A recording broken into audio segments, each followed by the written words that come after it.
Hi guys! So, ang ginagawa ko ngayon, cheese stick. Etong cheese na to, yan, ang laki. So, gumagawa kami ng cheese stick. So, ito, yung aming nagawa. Sa isang wrapper, hinahati namin ng ganito. Yan. Tapos, eto, ganito yung amin. Malinis naman yung kamay ko, syempre. Yan, ganito guys. Kasi yung cheese stick namin na binibili, yung powder naman yun. Laki ng eyeball. Powder naman yun. So, eto, kaya talaga may kasamang ganito to at saka wrapper, pang cheese stick talaga siya. So, gagawin namin. Yan. And, dalawang ganito yung nilalagay ko. Kaya lang, medyo nagkakaroon kami ng problema kung magkano namin siya ibebenta. Kasi, yung binibili namin, gawa na, tsaka powder lang naman yun, na cheese flavor. Ang namin is, kung magkano namin to ibebenta. Kasi, syempre, sanay yung tao ng ganun yung cheese stick namin. Okay naman yun sa kanila eh. Kasi kaya lang, ang problema nga, medyo nag-aano kami dalawa kung magkano namin ibibenta. Diba? Kung magkano namin siya, namin. Kasi yung gano'n namin nabenta, yung cheese lang, na nabibili na, yung ready na, 8 pieces, 10 pesos. So, gano'n. Kung may bibili ng 5 piso, 4 na piraso. So, sa 5 piso, may piso kami. Kasi nga, medyo kasi guys, mahal na, diba? Dati kasi, ganun din, yung sa mga tinda namin na, yung pricing tayo ngayon guys. Yung sa fishbowl namin, before kasi yung piso, kailan lang kami nagtaas din.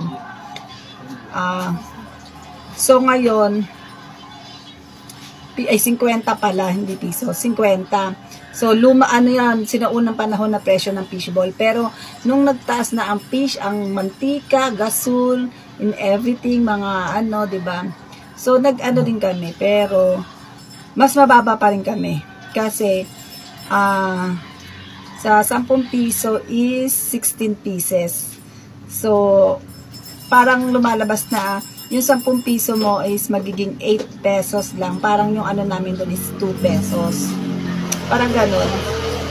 Kasi before is ang 10 pesos is 20 pieces. 20 pieces. Tapos, ngayon 16 pieces na lang.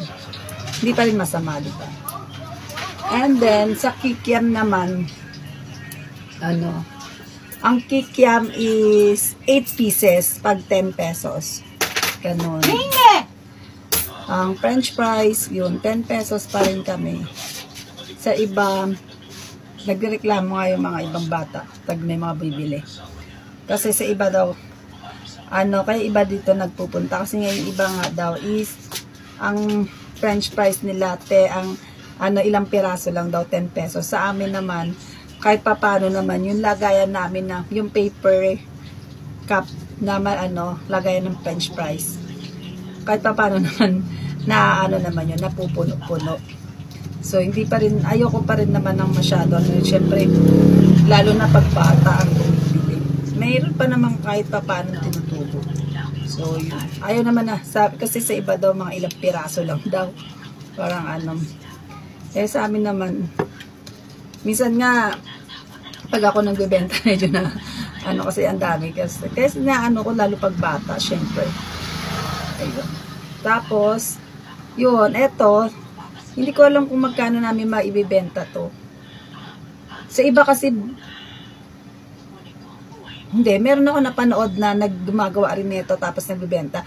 Hindi ko alam, parang medyo mahal ata yung benta nila. Kasi, pangmasa lang eh. Ayoko naman ewan ko, hindi ko pa alam, medyo pa kami sa presyo. Hindi mo nagtatalo. Pero, kasi ako ayoko ng masyadong mahal. Ayoko masyadong Eto ngayon lang naman to kasi pagka naubos namin to, nagawa namin to, sabihin, syempre ano to, 'di ba? Babalik kami doon sa may sa may ready, 'di ba? Gagawa ka pa ba? 'Yun. Hindi ko alam ano ba ang presyohan natin nito? Ilang piraso? 10 piso. Ay. 2 piso na lang, 3. Ha? 2 piso, 3. Ha? Piraso, 2 piraso sa akin, 5 piso. 5 piso, 3 piraso. Ayun. Sarpahan. Pwede rin, pwede. 5 piso, 3. Oh, ito. Comment nga kayo kung lugi ba kami or sakto lang yung 5 piso. 5 piso 3. Cheese to cheese na ano talaga. Tapos homemade talaga siya. 3, 5. 6, 10. Oo, hindi kasi ako kasi syempre ayoko na may magrereklamo na gano'n. Pero siguro wala na magrereklamo dito. Homemade to Tsaka real cheese. Actually kanina pa nga ako kain ng kain yung cheese. Kasi favorite ko ang cheese din. Yun lang. So, inano ko lang to. Flex ko lang din. Itong ating paano dito. Homemade cheese stick ang gawa natin ngayon. So, hindi muna tayo bibili ng ating ready-made cheese stick. Ayan na. Oh, ito na. Ang dami ko na nagawa. May mga bumibili na. Magkano benta mo?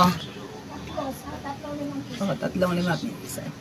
Sige, comment kayo guys, kung sakto lang yung 5 piso 3. Ayan. Pero kung kayo nakakaano na yung ready-made na cheese stick na powder, ganito lang siya kalaki. Ganito siya kalaki. Tapos cheese powder yun yung Yun. Ayun lang. Thank you for watching cheese stick.